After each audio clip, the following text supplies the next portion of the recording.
What up, wherever you are in the universe? My name is Kaya Niami Shivers, and welcome to Arc Republic News. I am here chopping it up with Dame Crawford. What's up, Dame? What's going on, Kaya? How you doing? I'm good. You looking fresh to death. I had to clean myself up. I'm like, wait a minute. You know, it's been a minute. I had to shave, give my face a little baby face clean a little bit. Okay, well, it's summertime. It's time to be out. So you know what I'm saying? yeah. So enjoy the you look when we clean up, we clean up. You know what I'm saying? So, right. so represent the West. Boop. So anyway, okay, let's get into it. Wow, there's so much to talk about since the last time we talked. So because you are in the industry, I always go to you to talk about industry things, right? Yeah. And recently, as you know, there was a huge arrest of what do they call this? The Young Slime Crew. Yeah, Young Slime Life, YSL. YSL, the Young Slime Young Thug Life. and the YSL, yeah. Right. Headed by Young Thug, right? So that's the leader, Young Thug, who is an Atlanta-based trap artist. Yep. So Young Thug was indicted with almost 24 other people, and has been accused, some of the accusations of murder, attempted robbery, and as well as some other nefarious type of indictments. Yeah, you got to throw. He had some carjacking in there. He had some possession of meth with intent to distribute. He rented a car that was used in the commission of a murder of another rapper's associate, YFN Lucci's associate, Big Nut Thomas. So it's a lot. It's a lot going on in this indictment. And as you all know, the other up and coming rapper Gunna was also scooped up in the indictment. Now, from what I read in the indictment and what I'm seeing, his charges aren't as serious. Like he has intent to, he had received stolen property and intent to sell marijuana and stuff like that. Like his cases are nowhere near as nefarious as Young Thug's, but I feel like because he was associated, he was doing any crimes at the time while this was going on, and how, because how they do RICO, all associates, if you're doing a crime, you're getting caught up in that. And I kind of think that's what happened with Gunna. And what's interesting, the Atlanta district attorney weighed heavily on social media and their lyrics to build this case. So I just want to tell you, artists out there, be careful what you're posting on your social media. Be careful what you're saying in your records, and be careful that you're not making the things on your social media coincide with actual crimes, because that's what happened in a lot of these cases with this Young Thug. A lot of the stuff that they said coincide with the timeline of the crimes that they have been arrested for.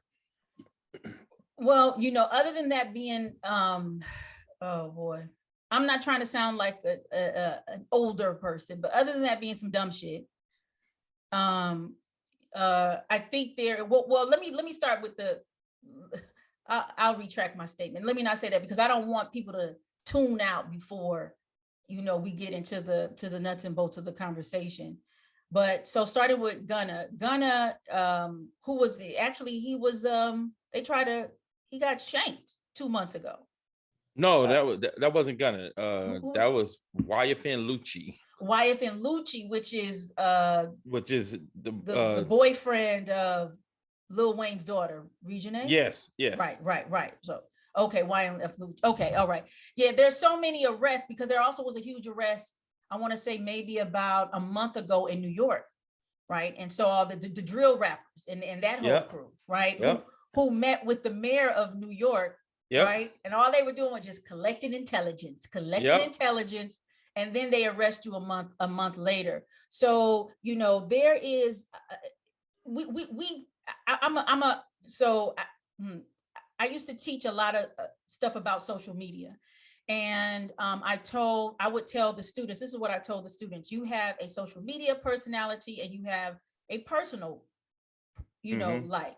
Have at least two accounts. One, whatever your professional self and your personal self. The personal self, you keep on private, you do whatever it is. Your professional self, blah, blah, blah. There is no bifurcation. Right. There is this idea, there is this pervasive, one, social media has kicked up this lust to be seen, right? Yep, absolutely. Okay, that's the first thing. And now not only to be seen, but do whatever it takes in order to be seen. As well as you had stated earlier, in an earlier conversation about the record industry doesn't want to do anything anymore. They want to just sign people who already have a following, a fan base, a strong social media presence. So all you do is you sign and they distribute. And I think this is also connected to what it is. But what are some other what are the street understandings of what is going on? Like, first of I know I'm loquacious right now, but us growing up in the hood, because we did grow up in the hood, South, we called it South Central Los Angeles. Now it's called South Los Angeles, right? Right. Bangers did not rap. Like when MC8 came out, we were like, oh, you know what I mean? Yeah. You know, like if you were like a hardcore thug, active, you active member. Yes, you were active. You were not making records. The closest thing to an active to me, Bangers making records was a mixtape. It wasn't a mixtape, but it was a collaborative tape. Banging on Wax. The Banging on Wax. Yep. Chevy on thing, drop chop with the Dane Danes. Oh yeah. Banging on Wax. Active. And what's crazy is slob itches. Okay. If you go back, a lot of those cats on those Banging on Wax are actually gone now because they were active. Wow. Like a lot of them are gone. But like recently though, Red Rum, who did Pyru Love, it was one of the biggest songs off the Blood side of the tape. For those of you who don't know, there was a Blood side of the tape, a Crip side of the tape, right. And people was picking and choosing their favorites. Pyru Love ended up being a kind of like a little neighborhood hit because it used Computer Love. But Red Rum passed, but it was health issues. He didn't get murdered and like that. But Red Rum passed like recently, earlier this year, if I'm not mistaken, or end of last year. But even before that, if you go back, because after he passed, somebody went back and did like an RIP of all the people who was on there. One of the young lady rappers on there got killed. Oh, really? Yeah, it was like a lot of them are gone. And again, that just to speak to what you're saying about the actual active bangers. Right. And if you're gonna be, this is my thing. We cannot control your decisions in life, right? But if you're gonna do it, be informed. If you want to be a banger, be really informed about the history of gangs in the United States, and not just Black gangs. But because they didn't start, actually gangs started with the Jewish mafia in New Jersey. But be informed. But specifically, if you want to talk about Black gangs, just kind of read up what's going on right now. Is what maybe possibly the 5th or 6th wave of law enforcement doing these mass arrests on these. Well, yeah, it happens probably like I'm gonna say like every 10 years. Yeah. Because it happened with Murder Inc. Right? Remember, it happened with Murder Inc. and Death Row has some issues. Like it's like every 10 years or so, something like this happens. And I think what's happening in Atlanta, and I could be mistaken, but what I feel like is happening in Atlanta, they're trying to make an example out of these guys because of the rise in crime and the rise in homicides in Atlanta. I was reading something that said that Atlanta has went up 60%. They have 60% more homicides than they did in the last 2 years, this year alone. Well, you know what, in general, when I was living in Atlanta, and I was in Atlanta in 2004, and I made it out with the little bit of sanity I had in 2007. At that time, you were, as a Black person, you were 8 times more likely to be arrested in the state of Georgia than any other state. So this is not a new phenomenon for the state of Georgia, and not even necessarily, I would say, at maybe Atlantic specifically in terms of high crime. I mean, you have a whole genre of music called trap music coming out of Atlanta. And if you know, like what they present in terms of the Real Housewives of Atlanta and, this so-called Black Mecca is not the reality of Atlanta. Most people are either at or below the poverty line. We're talking about Black people, and a lot of those old populations that lived in Atlanta proper have been pushed out as a result of gentrification. So these huge gaps in economics and wealth show in the streets and what's going on. And there's a huge drug culture that does overlap, or the drug culture with the strip culture. And you have to factor in Atlanta is, excuse me, if not the number one destination for LGBTQ plus parties. Right. Sorry, destination for that population in the world. It definitely is in the country. Add that to the fact that there's a serious sex trafficking and like It's a lot going on in Atlanta. Yeah, like a whole, what do you call it, swinger underworld. You know, where like a T.I. is like a wannabe Hugh Hefner out there. Yeah. So you have all of these factors. So you know, you have to have an economy that feeds, you know, that. So the law enforcement agencies know that. They've known that, and I do agree. It is. I don't know if it's necessarily creating like an example, because they've been looking at these people since 2015. Yeah. There's been a surveillance going on for 7 years. Yeah. All right. So, you know, which means when the indictment comes down, you know, they're basically making a statement that there's nothing really. They're going to have people going to do a lot of pleading out, or they're going to be informants. It's either or. If they're not doing time or going to trial, that's what the case Period. is. Oh yeah, absolutely. Right. But what does it say about and this is also to me connected to I'll tell you this, because if we look at what do you call that, the black what is that, BMF? Yeah. The Black Mafia fan. If you look at BMF, when I was in Atlanta, the major arrests I think were occurring, or people were getting indicted or convicted or something like that was going on, or it happened right before I came. What law enforcement had already connected, and this is back since Ice Cube's summer vacation story, Right. that the drug trade was indeed a trade. It was going from LA to Chicago to Detroit, New York. So there's already these, you know, cross, you know, country routes that are going on. So for hip hop though, or for the music industry, what does this spell out if damn near everybody at this point got to go to jail? Who's going to fill it? Who's going to fill the void? Listen, well, the good thing is there's no lack, or no lack of new young up and coming rappers. Like that's one. And two, I just think, like you said, like we're in a place now where if you're going to be active and you're going to be out in front of it, like literally out in front of the cameras while you're being active, you just have to know that there's a higher chance that you're probably going to be arrested. There's a higher chance that you're probably going to actually look and see and do some real time. That's why most of the real active dope dealers I knew was never on no records. I'll just say it like that. They was never on songs, but you heard about them in songs from other people, but you didn't hear them talking about I did this and I did that. They had other people kind of telling their stories. I think it's unfortunate because, like you said, they've been watching these dudes since 2015, and as we know, the feds have a 98% conviction rate when they do drop a RICO charge. They don't usually make the charge unless they know they got it, because they don't like to, have a blemish on their record.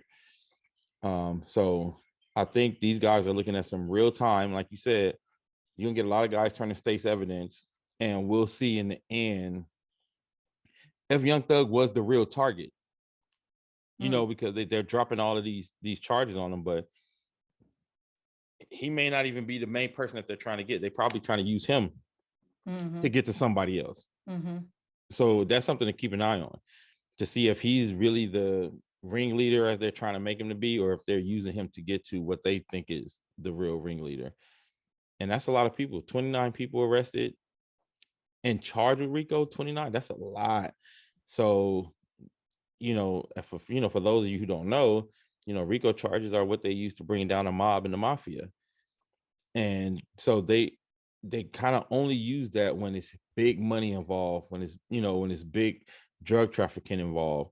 So, we'll see what goes on from here. But right now, I know that YFN Lucci this morning just had his lawyer put in a motion for him to bond out, because like you said, they had an attempt on his life about a month ago, and he said that attempt was funded by Young Thug. So now he said Young Thug and all his boys are in here. I need to get out because my life is in danger.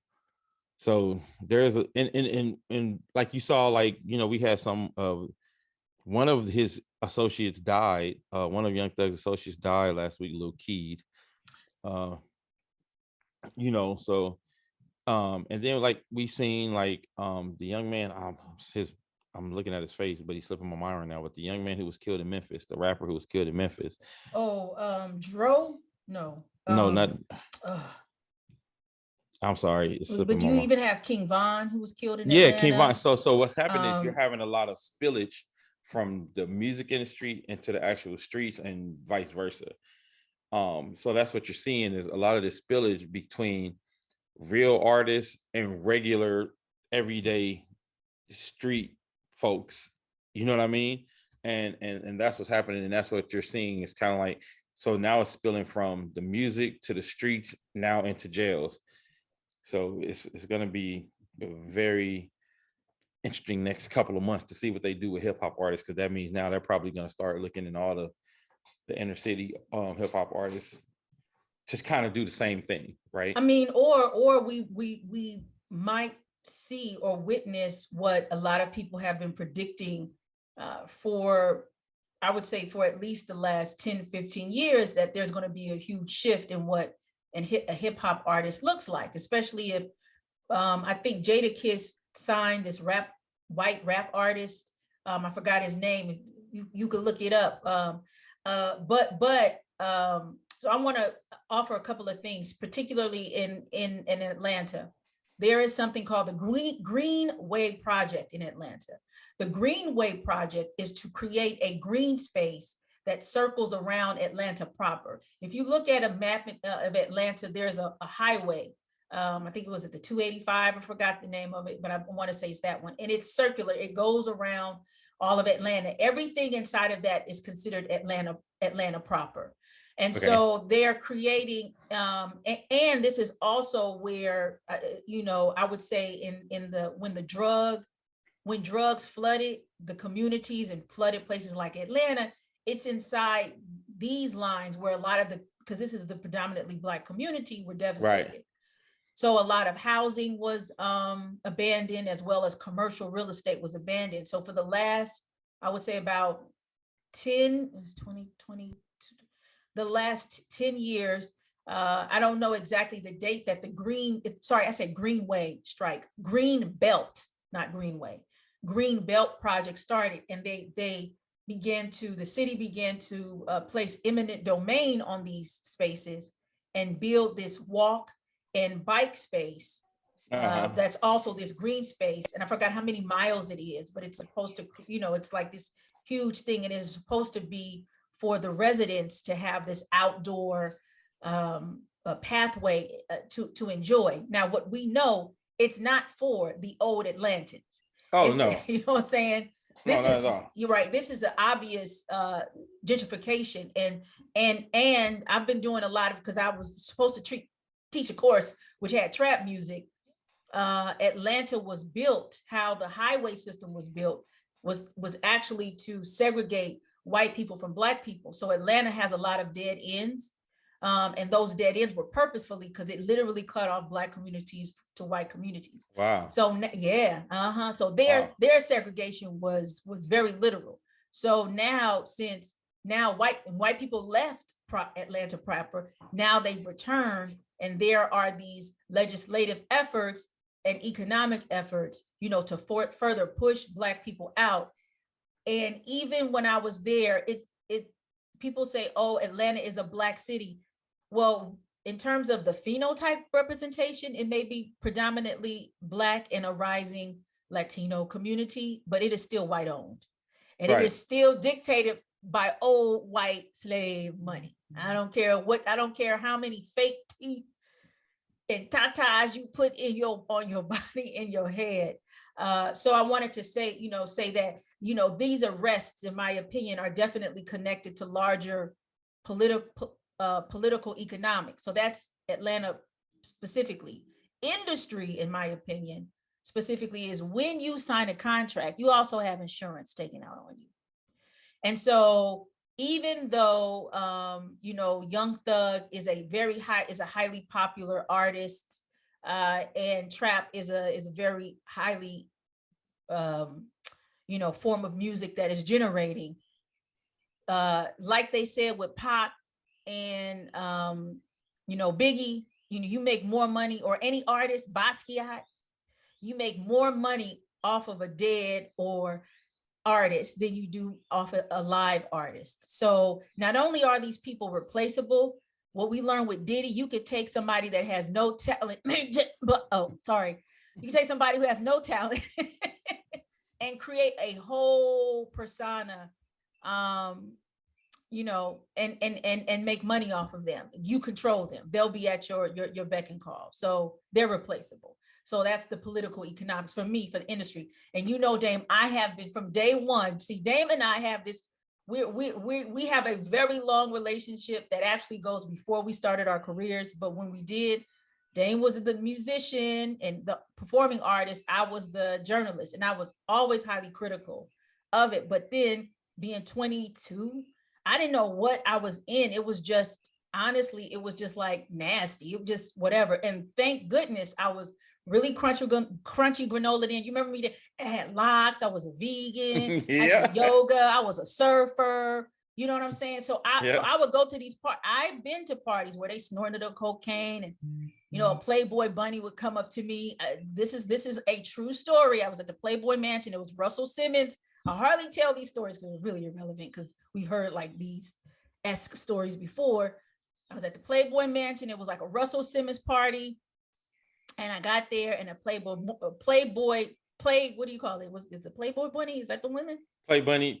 Yeah, Playboy bunny. The Playboy bunny was a blonde white girl. Was like, I just want to snort coke off your tits, right? Wow.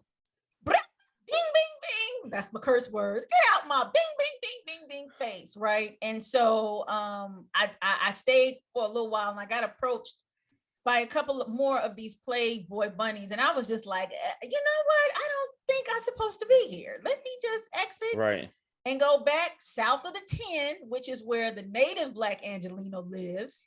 Right. You know what I'm saying? And go eat my tacos. You know what I'm saying? My vegan tacos at that.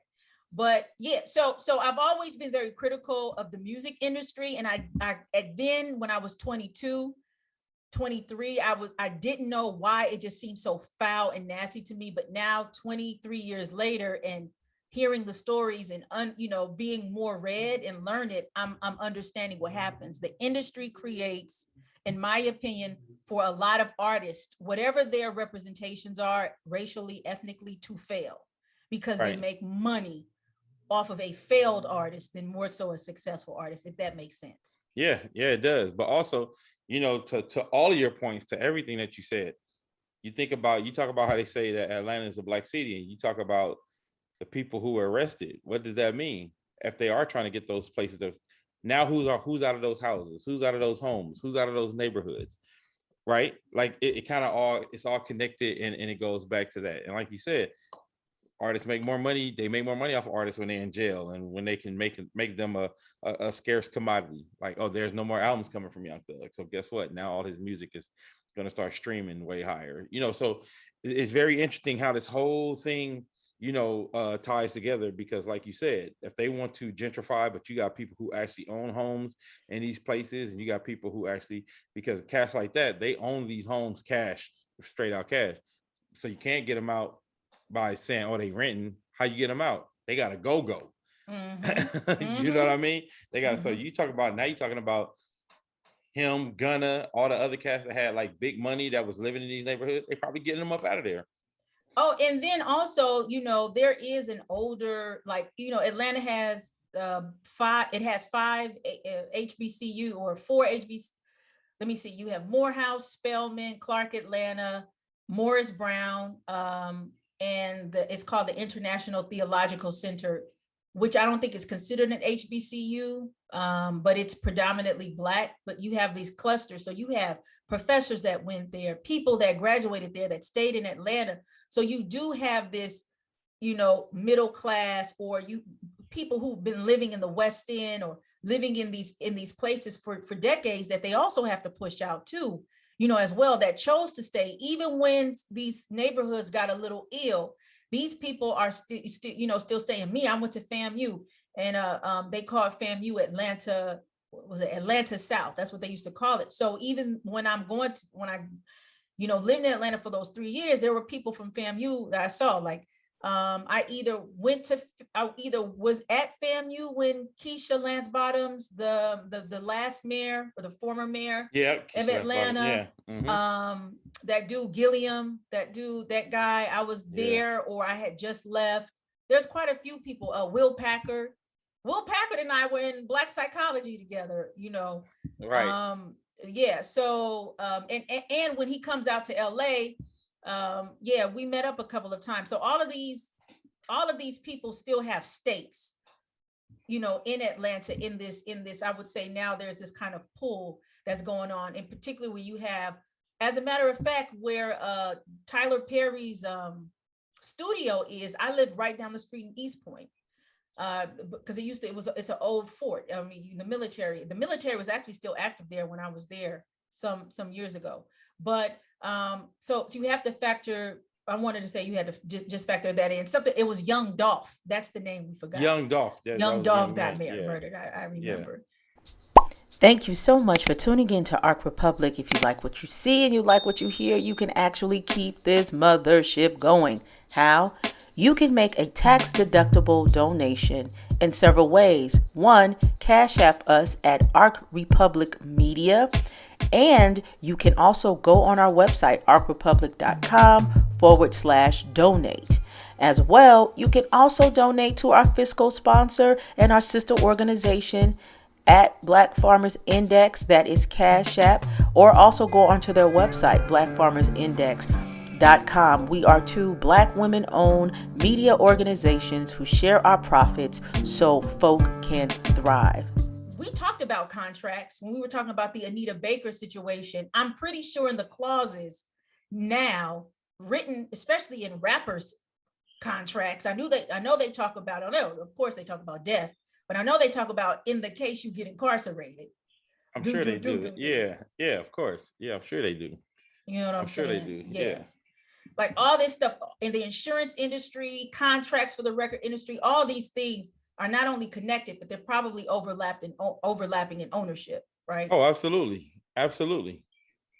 Yeah. So, but I wanted to just, I don't know where the hip hop industry or hip hop is going to go now, since you have like this chunk that is being moved out. But we also just talked about how music will change. So we'll see. And Kendrick Lamar comes out with an album. Well, and it's funny you say that, because I don't know if you remember we had the conversation about the music that was going to come out of the pandemic. Remember we had a conversation about, I said somebody's going to do a what's going on type album. I think this is it. I think this is the record that we kind of were discussing and talking about, like that record of substance, that record that was going to move us in a different direction musically, hip hop wise, because just production wise, it's not the average. He talked about and broached some subjects that I don't think has been broached in this manner in hip hop, like the way he talked about misogyny, the way he talked about homophobia, the way he talked about just the frivolousness of the culture, but the way he broached it while discussing his own personal traumas, I thought was, pretty brilliant. Like he has a record called Father Time where he's talking about childhood trauma, even though he was raised by his father, but still talking about the trauma that he himself has, dealt with because he wasn't the way his father thought he was going to be. Like, yo, it's a cold record. It's a cold record. I haven't honestly, I've only seen a bit of that. Was it the Heart 5? Is that the heart part? Yeah. The heart part. Yeah. Okay. Yeah. The heart part. I just saw the animations. I haven't listened to it. So we will chop it up, if not on air or offline, about what it is. The visuals though made me pause. I was uncomfortable with the visuals of him having the Jesus Christ, what is that? Thorn crown on his head. Yeah. And I was like, brother, please don't be the sacrifice. Please do not be the sacrifice. I didn't even, that to me, when I saw the visual, because it was reminiscent of Muhammad Ali's photo where he's supposed to be crucified. Yeah. It reminded me of that. And we know, Muhammad Ali, his career never was, or he was never who he was prior to being arrested and so on and so forth. But it just gave very sacrificial, and it made me so uncomfortable, especially like, artists talking about, I'm on demon time. I'm like, yeah, I didn't like that. I didn't like that whole little era. Yeah, that whole, please let that demon time era please go away. So when I saw the visuals, I was like, ooh, okay. But people have been saying really good things about the album. But it's like when you're thirsty and you're given a drop of water, anything tastes good. I'm not saying it's not good. But what happens if you give artists, I was on this panel and they were like, well, what did they say? We were talking about dead rappers. I've never in a million years thought that I would be on a panel talking about music, and there's a whole section dedicated to those who died. And it was like, what would happen if Pac, or Biggie, would have lived? And I was like, well, for Pac, he was already politically astute. I mean, he came out his mother's womb, right, like right. that. Biggie, from what I understand, because there's a lot of reports coming out, was at the very least economically astute. Yeah. If these two would have lived, you would have seen them hopefully grow into more, not only prolific artists, but perhaps members of the community that would disrupt the severe exploitation that just goes on with the creative community, not just music, but the creative. I think that's where they were headed. And I think that's why they got rid of them. Honestly. I'm telling you. Well, because the same thing with Nipsey. Like, you know what I mean? Like, I think that's where he was headed, like to be a disruptor and not just for himself. Because what happens is a lot of the artists you see, they're fine as long as they're talking about enriching themselves. But when they start really talking about enriching the community, things change. I was talking about Pac, so I know Pac was moving into more of a political space. Pac had been talking to gang members and gang leaders, and he was talking about, I don't know if you heard this, but he was like trying to do a code where he like, yo, let's make it a community, like a community code where you can't be active during the day when kids are out playing, but the nighttime is yours. After 10 o'clock, if y'all want to go gang bang right on each other, y'all got it. And leave civilians. Like, he was trying to make a code of conduct to at least try to, rally them to be like, all right, if y'all gonna do it, fine, but like, let's get a little kids a place where they can be okay and don't have to worry about getting killed during the day. I never heard that. Yeah. So you think about how revolutionary that thought process is, and how much of the neighborhood he would have been saving if he would have been able to pull that off. And again, this is things that were happening right when he died. And then on the side, like how you said, Biggie was starting to become economically astute. He was talking about how Puff had pushed him into being an executive, and he was like, Puff was trying to push him into being an executive producer. And he said what he wanted to do with being an executive producer, he wanted to empower all those around him. And again, like I said, it's fine as long as you're talking about the death and destruction of your neighborhood, talking about, selling drugs to your neighborhood. But when you start talking about uplifting your neighborhood and empowering people, things change. And I think that's one of the things that happened with both of those guys and with Nipsey Hussle as well. No, those are good points. I never heard that about Pac, but what I did hear about Pac, and I think I know I've said this before, and I will probably forever state it, is that I had the opportunity to interview Johnny Cochran, and Johnny Cochran was Geronimo G. Jaga Pratt, the Black Panther, was his lawyer, his only lawyer. To get him out of jail. Geronimo Pratt served 27 years. That was Johnny Cochran's like first big case. And Johnny Cochran worked on his case for 27 years without taking a dime, and got him out. But Geronimo Pratt was one of Tupac's godfathers. Yeah. And so when Pac was trying to get out of death row, this is coming from Johnny Cochran. He went to Cochran because he had all these, here we go, contracts that he was trying to get out of, because he said he wanted to run for the governor of California. Yep. And we said that if Pac would have ran, he would have won all day, every day. Because, for those of you who are not familiar with California, I would say culturally, the African-American culture, like, I would say the world is very dominant but there's a huge Latino population and a white population, and Mexicans loved Pac. Mexicans loved Pac, right? And I think Pac was kind of like the last person to be able to penetrate different communities, and the communities accept him and know that it's all love. I mean, you know what I'm saying? Even white communities, you know, in California, which I think is what Nipsey was doing. Because everybody knew, you know, this is reports, because I'm not in LA, you know what I'm saying, when Nipsey died. I've been out of LA for like 14, 15 years now. But, you know, the streets, you know, that I know, but like Nip could go anywhere with all his jewelry on and nothing happened to him, right? Because he was so beloved by people. And that is because he was very intentional as he begins to elevate himself in empowering people as a collective. And I could say this, I mean, the stories that I heard, for example, and not only he as the man, but he was, I don't know if you knew this, but his daughter was a part of the music program at Washington Prep. You know that summer program? Yeah. So that's funny, because she was part of some program, and she also went to one of the schools I taught at. So that's how I got to meet him. Yeah, he was very, I mean, he was, you know, he was not just in the community, he was of the community. Oh yeah, no, he was active in the community. He was very active. Even the story, I haven't finished the story, but I'm talking about gentrification in the Hyde Park area that he comes out of. He would go to town hall meetings.